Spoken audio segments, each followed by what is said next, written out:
Magandang umaga po. Pagdating ko po sa Dubai, ako po ay nagtatrabaho bilang kasambahay. 13 years. But through that, hindi lang po naging plain kasambahay. Since ang akin pong boss ay may kumpanya at naging managing director din po ako ng kanilang company.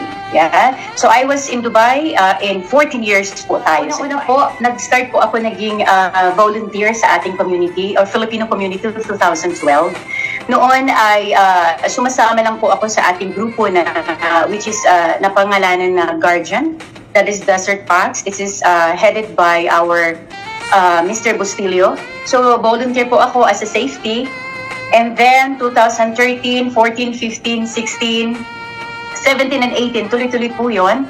We, bilang isang Pilipino po, na-encourage ako to really engage, to help, and also to participate all the events of our Filipinos. Dahil sabi nga natin minsan, kung may maitutulong ka bilang isang Pilipino kahit nandyan tayo sa ibang bansa, sa kabila ng busy ng ating mga trabaho, kung maipapaganda pa natin lalo sa ating angkin na simple lang naman na contribution, then bakit natin ito ipagdait? So kaya po na-inspired ako, and then aside from that, we did see how the leaders brought up proud Filipinos in United Arab Emirates. Usually po, nasa safety po ako, and they discovered probably the organizing that we have. So lagi pong talagang tinututukan natin ang paano magiging maayos at maganda ang takbo ng ating mga aktibidades dyan sa Dubai po, especially po sa ating mga big events na ginaganap nating mga Filipino.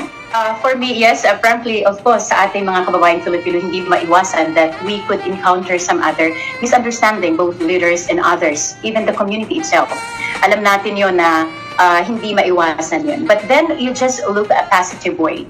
Alam mo na mabuti ang hangarin mo sa lahat ng ginagawa at inuumpisahan mo. You may not be affected on that. Tuloy lang po tayo, no? Kasi pagka po inisip natin ang mga negative things, for us, I think we will be distracted of everything that you're planning to, na nakakabuti, hindi lang para sa sarili mo, kung hindi, para sa ating mga kababayang OFW, especially to be proud as a Filipino po, na nandyan tayo sa isang bansa na talaga namang they give us freedom to do a lot of things. So why we think of all of those things that we have, no? Isa lang po ang akin talagang nasa puso.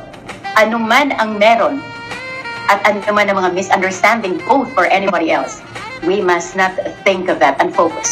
We just continue, make yourself busy to have lots of events and activities for learning, for us to be able to encounter those problems and situations that we have in the community. Ma'am Carrie. Yes po, isa din po sa aking adhikain. Hindi lang po dahil ako po ay naging positive po ng breast cancer. It was 2015, I'm sorry.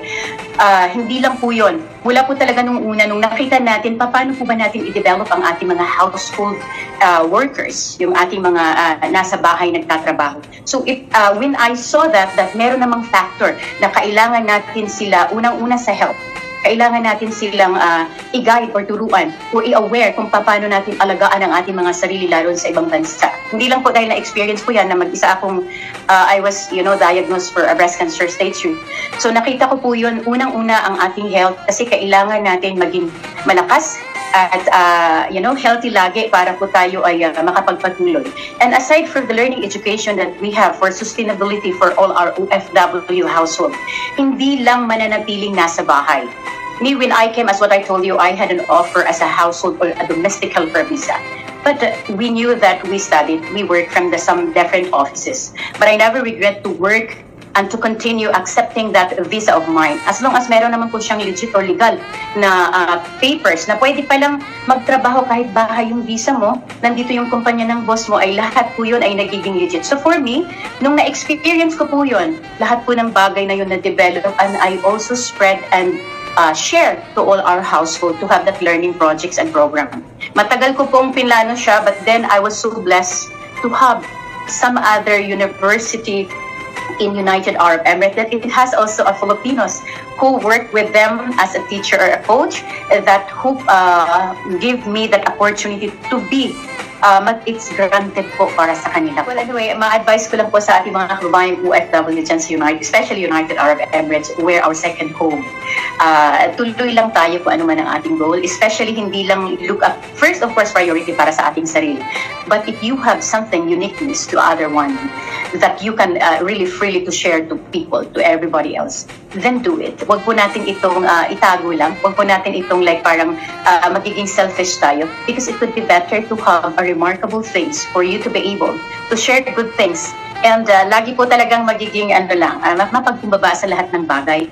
Alam natin hindi po nawawala ang mga problema, obstacles that we are facing in everyday life. Is just take a normal thing for us to be able to stay as what we're looking forward in our life, to stay happy, healthy as well. Maraming salamat po sa opportunity na ito. Birthday mo raw.